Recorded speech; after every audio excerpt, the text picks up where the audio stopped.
വീണ്ടും ചീനിയുമായിട്ട് ഞാൻ വന്നിട്ടുണ്ട്. ചീനി പുഴുങ്ങിയതുണ്ട്, സ്വീറ്റ് പൊട്ടറ്റോ പുഴുങ്ങിയതാണ്. ഇത് കണ്ടു കഴിഞ്ഞാൽ നമ്മുടെ ഏത്തയ്ക്ക പുഴുങ്ങിയതുപോലൊക്കെ ഇരിക്കും, പക്ഷേ ഇത് സ്വീറ്റ് പൊട്ടറ്റോ ആണ്, നല്ല മധുരമുള്ള സ്വീറ്റ് പൊട്ടറ്റോ. പിന്നെ തലക്കറിയുണ്ട് കേട്ടോ, സാൽമൻ്റെ തലയാണ്. തല മാത്രമായിട്ട് നമ്മൾ ലുലുന്ന് വാങ്ങിച്ചിട്ടുണ്ടായിരുന്നു, തല മാത്രമായിട്ട് വാങ്ങിക്കാൻ കിട്ടും. അപ്പം അങ്ങനെ 2 തല വാങ്ങിച്ചാണ്, അത് കറി വെച്ചതാണ് കേട്ടോ. തലേന്ന് കറി വെച്ച് കഴിഞ്ഞാൽ കുറച്ച് പുളിയൊക്കെ പിടിക്കും, പക്ഷെ നമ്മൾ അപ്പം തന്നെ കറി വെച്ചും എടുത്തു. അപ്പോൾ അതിൽ നിന്ന് കുറച്ച് പീസ് നമ്മൾ തല പീസിൽ നിന്ന് വറക്കാൻ പറ്റുന്നത് എടുത്ത് വറുത്തിട്ടുണ്ട്.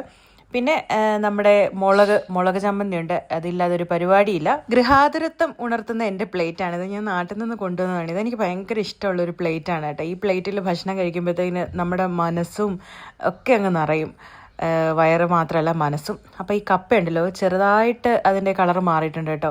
കപ്പ വാങ്ങിക്കാൻ വിട്ടത് മോളെയായിരുന്നു, അപ്പോൾ മോള് വാങ്ങിച്ചുകൊണ്ട് വന്നതിൽ കുറച്ച് പഴയ കപ്പയുണ്ടായിരുന്നു കേട്ടോ. ഈ സ്വീറ്റ് പൊട്ടറ്റോ ഞങ്ങൾ വാങ്ങിക്കാൻ തുടങ്ങിയത് ഒരു ബാർബിക്യൂ ചെയ്യാൻ പോയപ്പോൾ എന്ത് ചുട്ട് തിന്നാന്നുള്ള ആ ഒരു ഇതിനൊടുവിലാണ് സ്വീറ്റ് പൊട്ടറ്റോ കണ്ടുപിടിച്ചത്. സ്വീറ്റ് പൊട്ടറ്റോ കനലിൽ ചുട്ടിന് നല്ല ടേസ്റ്റാണ് കേട്ടോ, നിങ്ങൾക്കൊന്ന് ട്രൈ ചെയ്ത് നോക്കണം. അങ്ങനെ തലപ്പീസ് തന്നെ എടുത്തിട്ടുണ്ട്. ഈ മീൻകറിക്കകത്തിൽ പുളിയും ഉപ്പും ഒന്നും അധികം പിടിച്ചിട്ടില്ല, നമ്മൾ ഉണ്ടാക്കിയ പാടെ തന്നെ കഴിക്കുകയാണ്. അപ്പോൾ തലേന്ന് വെച്ച് കഴിഞ്ഞിട്ട് പിറ്റേന്നാണെങ്കിൽ കുറച്ചും കൂടെ നല്ല ടേസ്റ്റാണ്. പിന്നെ തലപ്പീസ് തന്നെയാണ് നമ്മുടെ വറുത്ത മീനും. സ്വീറ്റ് പൊട്ടറ്റവും വറ്റൽമുളക് എന്ന് പറയുമ്പോൾ ഒരു മധുരവും എരിയൊക്കെ കൂടിയ അവസ്ഥയാണ്. മീനുകളിൽ വെച്ച് എനിക്ക് ഏറ്റവും ഇഷ്ടമുള്ള ഈ സാൽമൻ്റെ തല കറി വെക്കാൻ വേണ്ടിയിട്ടാണ് കേട്ടോ.